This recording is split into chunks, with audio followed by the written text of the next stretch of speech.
హెచ్ఎండిఏలో అవినీతికి ఆస్కారం లేదన్నారు ఐటీ శాఖ మంత్రి కేటీఆర్. తార్నాకలోని హెచ్ఎండిఏ ఆఫీసులో ఆన్లైన్ సేవలు ప్రారంభించిన మంత్రి 100 రోజుల ఎజెండాలో భాగంగా ఆన్లైన్ సేవలు ప్రారంభించామన్నారు.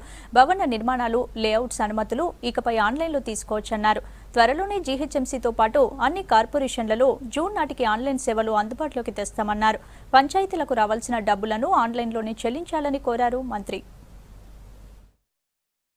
హెచ్ఎండిఏతో ప్రారంభమైన ఈ ప్రక్రియ డెవలప్మెంట్ పర్మిషన్స్ మేనేజ్మెంట్ సిస్టమ్ అంటే ఇది కేవలం ఇల్లు లేఅవుట్లే కాదు, అన్ని రకాలుగా హెచ్ఎండిఏలో ఏ రకమైన పని పడ్డా చేంజ్ ఆఫ్ ల్యాండ్ యూస్ కానీ, అదే రకంగా లేఅవుట్ అప్రూవల్ కానీ, బిల్డింగ్ పర్మిషన్స్ కానీ, ఇతరత్రా కానీ, ఇన్ఫ్యాక్ట్ గోయింగ్ అహెడ్ రాబోయే రోజుల్లో ఇతర డిపార్ట్మెంట్స్తో అనుసంధానం చేసుకుంటూ కేవలం ఒక సింగిల్ పాయింట్ ఆఫ్ ఎంట్రీ పెట్టుకుని మరి ప్రజల కన్వీనియన్స్ కోసం అన్ని రకాల అనుమతులు 30 రోజుల్లోనే ఇస్తామనే ప్రతిజ్ఞ ఏదైతే మేము చేస్తూ ఉన్నామో దాన్ని ఈరోజు ప్రారంభించుకోవడం సంతోషంగా ఉంది.